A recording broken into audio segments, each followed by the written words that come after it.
Hello, welcome to Portage County Matters. I'm Patty Dreyer, Portage County Executive. So glad to have you with us here today.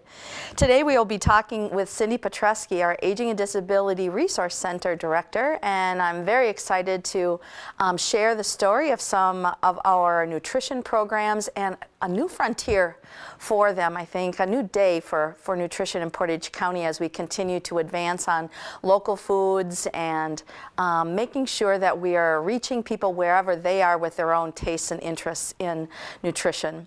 Before we get to that, I just have one announcement, and that is related to emergency management and emergency medical services, EMS.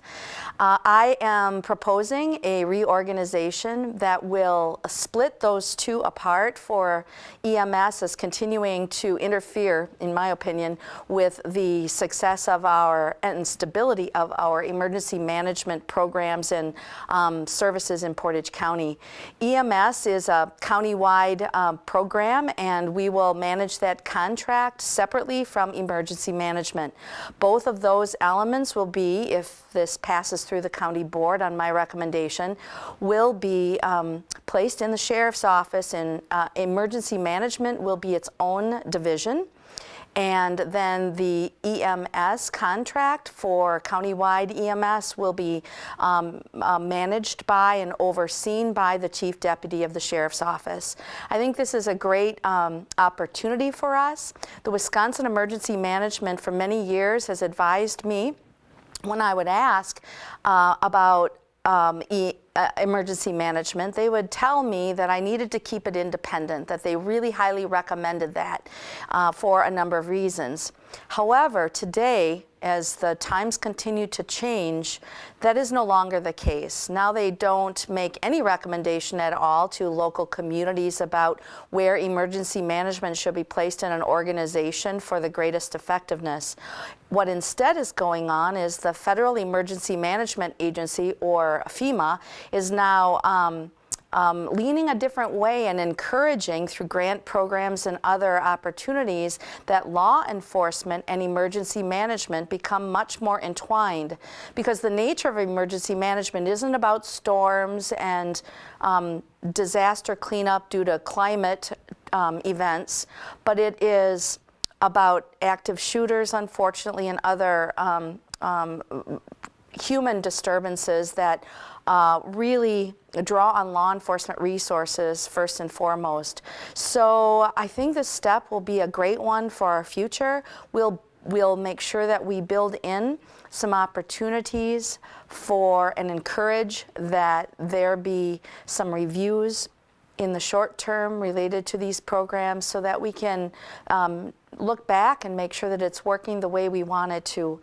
As I said, I think splitting emergency medical services away from emergency management will be a good thing, because we'll be able to focus on emergency management in appropriate ways without all of the conflicts around EMS getting in the way. And that's really literally what's been happening for a number of years. So I'm looking forward to a new day and setting the stage for a better future in relation to emergency management with this change that we hope to make at the February County Board meeting. Stay tuned for that. If you've got questions, I hope you'll contact my office. All right, let's get to my guest today. Cindy, welcome. Thank you. Cindy Glad to be here.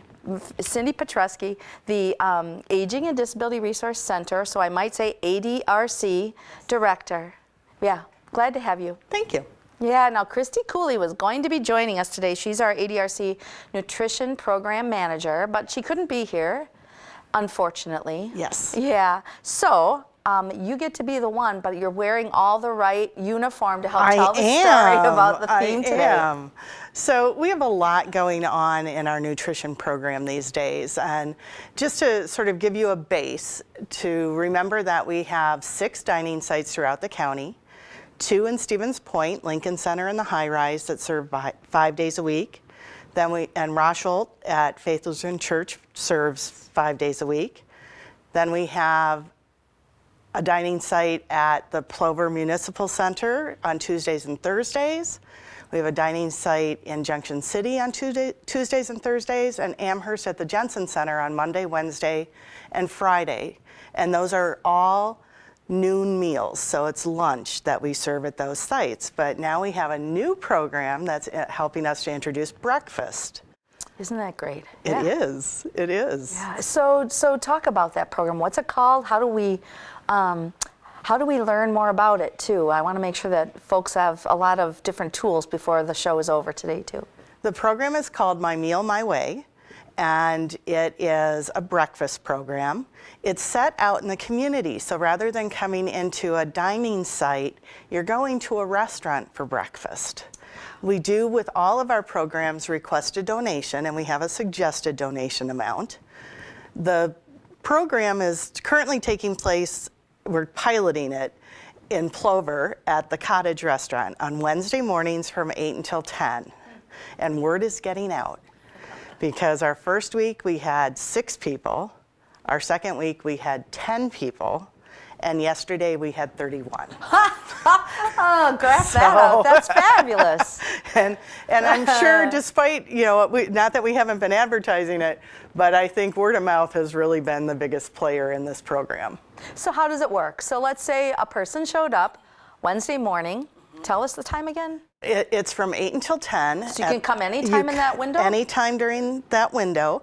And unlike our lunch program, you don't need a reservation. Usually for lunch, because we order that food ahead of time, we need a head count. So at the restaurant, you just come in without a reservation, just like you would if you were going out to a regular restaurant for breakfast. So how does it go behind the scenes then for you and the ADRC to coordinate this? Well, one of the things that's going on with the coordination is we are still providing rides just like we do with our other nutrition programs. And that is not through the ADRC anymore. We don't offer the rides at the ADRC. We joined our transportation program with the city. Yes. So there's a new number that people call. It's 715-341-4490. And they can call and arrange to get a ride to the dining site for My Meal, My Way. Now you're at the Cottage in Plover for right now for your Yes. pilot. Are you looking at other places then? Well, we're going to see how it goes. And if it sounds like it's going really well, but we need to see how long it sustains and if people keep coming.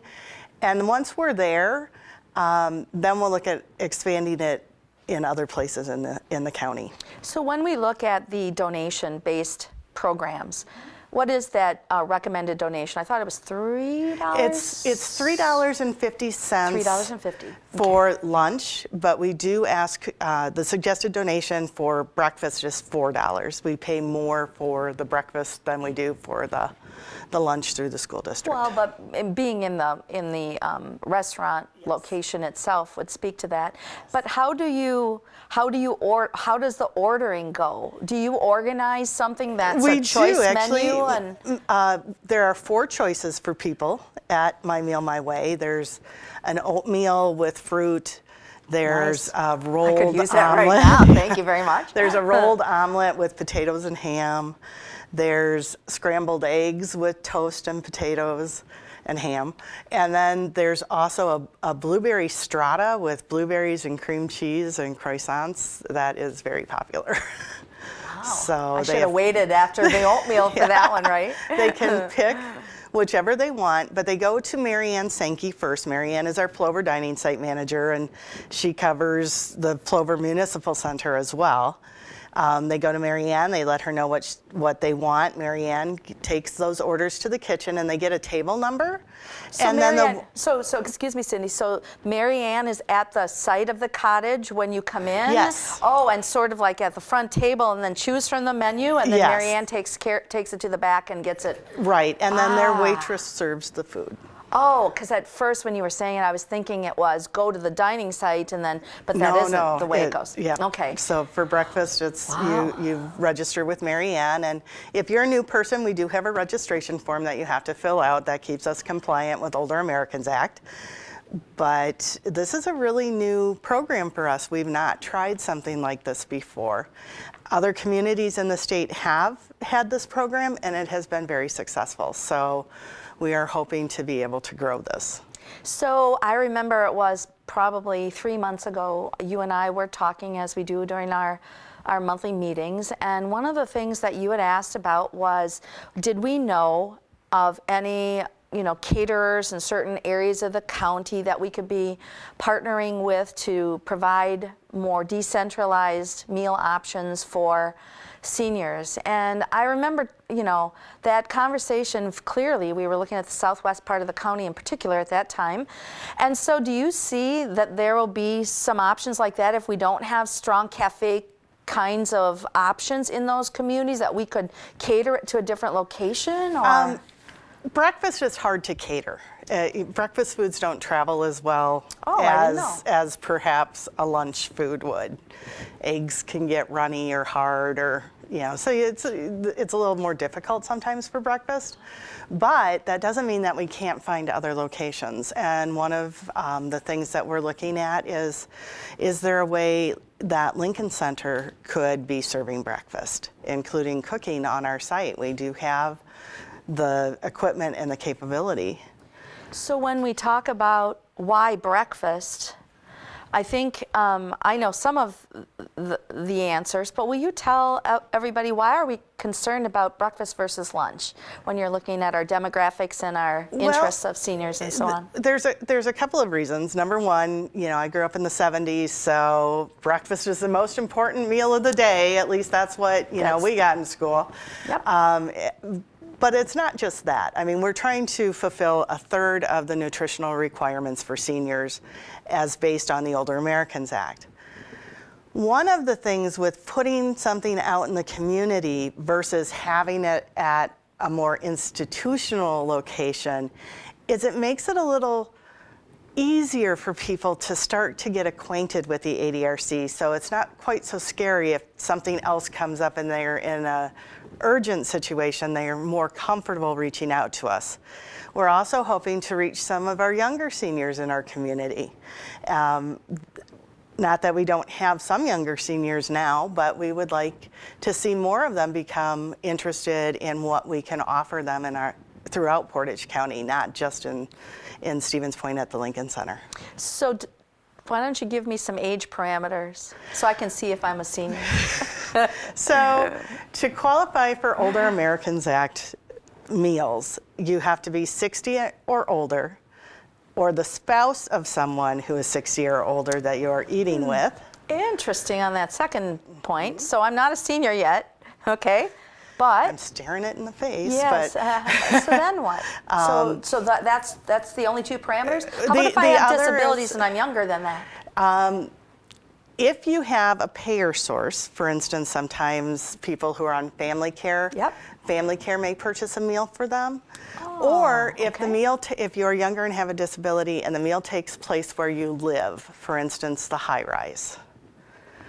So folks who are younger than 60 with disabilities who live at the high rise are able to eat there on a donation basis. Wow, okay. Well, those are some nuances I never really truly There's understood lots of before. nuances in the Older Americans Act. So. Yeah, that part I know, having worked with you on various kinds of plans and programs and compliances and stuff. Now, let's get to your shirt, the lettuce, turnip, the beet. Yes. The Portage County Nutrition Program. So technically this program is called Local Foods Market Square.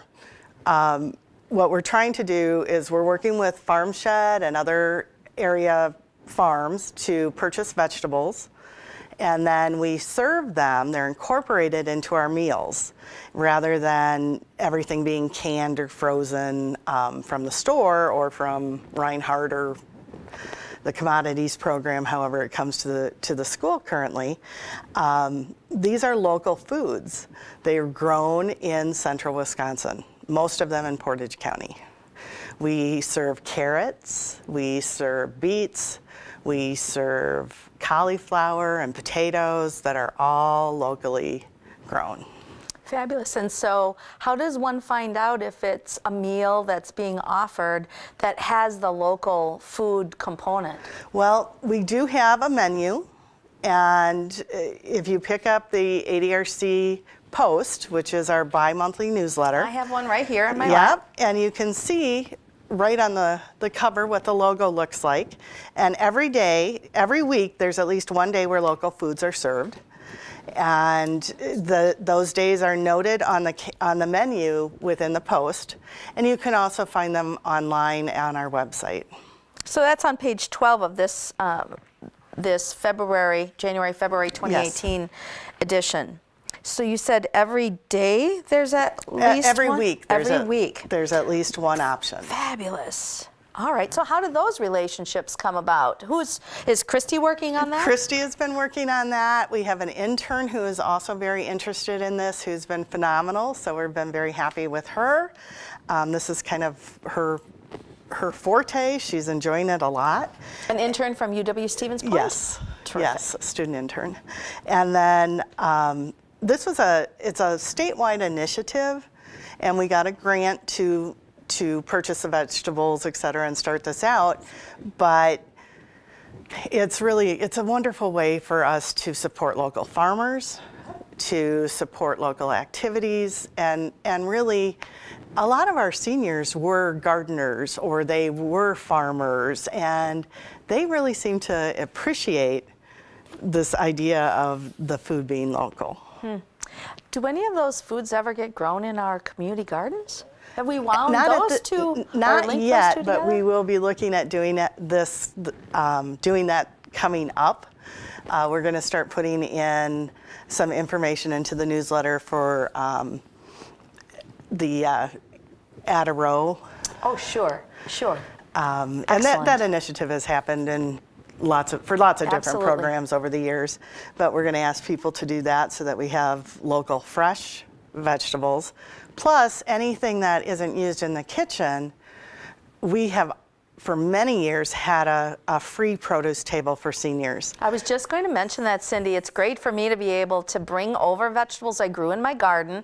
It isn't exactly that I have an Add a Row program at home, Right. but it's like this is a great opportunity to bring fresh stuff. So when I'm going to work, I'll throw stuff in a separate bag, and then I'll stop over at the ADRC. I'll walk into the lobby. There's this lovely table with a scale, and you sign in and what you brought. Yep. What did you bring? And then it kind of tallies how much I have over time. So one year it was over 30 pounds of vegetables I brought in, and it just makes me so happy to know that there are fresh options on the table for anybody to take who is looking for fresher food in their lives, because we know, and I have a sister who's disabled and living on a disability income in another county, and I know the nutrition for folks living on less money is poorer, inevitably, because more nutritious food costs more money. One of the other programs that we have for that is we work with the WIC program,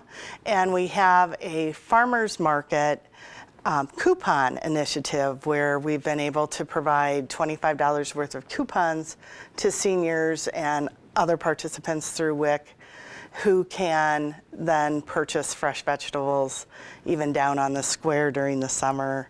And that's been a pretty successful program as well over the years. Sure, I loved it when we were able to get automated down at the farmers market to be able to accept cards and so on, and vouchers and what have you. I have a couple of quotes that I wanted to share, and one of them is one from Hippocrates. Our food should be our medicine, and our medicine should be our food.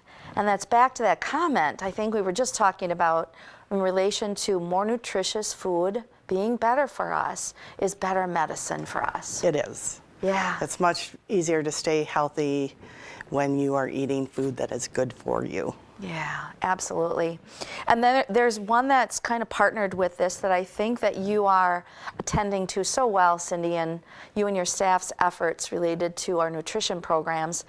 And that is, this is so interesting. It's a quote from an unknown individual, but it says, "The I in illness is isolation, and the crucial letters in wellness are we, W-E." So here we are. We're offering more nutritious components to meals. We're offering more nutritious options, that folks don't miss a meal and that they have healthy food and the right caloric content and the right nutritious combinations for meals because you're following all the official meal guidelines. We are. But then the other part about the we and wellness and in these nutrition programs is that you include others in this picture. It's about partnerships. It's about people bringing their friend to dinner, to lunch or to breakfast. It's about you also having people who deliver meals to doorsteps so people aren't isolated. Let's talk a little bit about the other options. The home delivered meals. Yes, and please. There are 2 home delivered meal programs in Portage County. One is Meals on Wheels, which is run through Meals on Wheels of Stevens Point. They do Stevens Point, Park Ridge, and the village of Whiting, and then we do pretty much the rest of the county. We contract with someone down in Almond Bancroft to deliver meals down there. It's very hard to find volunteers to do that 5 days a week. So that is the only route that we have contracted. The rest, we have volunteers who pack those meals, who drive those meals out to folks, hand deliver them, and there's an eyes-on check for those seniors every day that they receive a meal. And I can tell you that it can make a huge difference when somebody comes in. We had an incident not that long ago that I had shared with you. I wanted you to share the story. Where our volunteer home delivered meal driver was very concerned with the recipient and just thought the person didn't look well. So you're knocking on the door, the individual opens the door, Right. I'm going to give them their meal, and I notice that this person doesn't look as well as they normally do. Right, and so the driver was concerned, contacted the staff at the ADRC. We contacted the family and said, the driver reported that your parent is not looking well. And they took the parent to the doctor, and we got a thank you note saying that we had saved the parent's life because none of them had known that the parent was that sick. They were remote, they weren't able to be with Yes. that parent on a daily basis, and Yeah. so we became that extended The family eyes-on. through the volunteer that dropped the Right. meal off at the door And- and has a relationship with those individuals because they see them all the Right, time. and we always like to say that it's more than a meal. Yes, you get the food, but you also get some human contact. And for many of our seniors, the only human contact they have that day is the driver that brings them their meal. Yes, and that's back to the I in illness is isolation. It is. That's right. And my grandma and grandpa used to deliver meals. This was so many years ago. And I wish I would have understood more at that time, but I was just a kid. They had run a senior center, a small senior center, and they had also done that work. And I just think that just makes me smile to know that tradition carries on, that we continue to care about people across our rural countryside as well as our urban areas, and making sure that we're reaching out to them and offering them these options. And yeah, you and your team at the ADRC just do this. It's a daily hero's work, really. And really, it's the staff. The staff are the boots on the ground who And the arrange volunteers. everything, and the volunteers. We couldn't do what we do without volunteers. Our programs would not run without them, especially the meal deliveries and the dining sites. I mean, they help get all that food ready and served and cleaned up, and our volunteers are the greatest asset that we have. When it was budget season last fall, and you came to me and you said, Patty, County Exec Dreyer, you gave me an allocation for my department, just like you give other departments. And I have some deliberations here. I remember you sharing this with me, Yeah. Cindy. And you had some calculations, and you said, to keep these programs whole, it costs this much. And if we continue to look over at the most cost-effective programs, it would mean that the rural meals, home-delivered meals, would be not in that category of most cost-effective. But we preserved them because this is about so much more than just the bottom line cost effectiveness. It's about the health and well-being of our rural communities and our rural neighbors. And the more we enable them to live in their own homes longer, independently, the more we keep those rural communities vibrant. Right. And oh, wow. 99.9% of seniors are going to tell you they want to stay in their own home. They don't want to move somewhere else. They don't want to move in with a child. They don't want to move into an assisted living. They want to stay in their own home. And this program helps people do that. It was shortly after that time, I remember, when you got the call from the daughter with a parent that wasn't as well and was noticed as such by the person at the door who knocked. And honestly, I know we made the right choice. It's about juggling priorities, and that became that next priority. So then I had to look at where else in the budget are we going to draw from, because we're going to preserve that program, and we did. And it's the right thing to do. I wish I could say the same across our nation and some of the initiatives that I see from other leadership, but honestly, I think we have it figured out here that this is the kind of valued program that is essential in people's health and well-being in rural America. And it's probably the program for us that is the easiest to see the immediate effect of the program. And the relationships that develop between our drivers and our meal recipients is phenomenal. Yes, yes.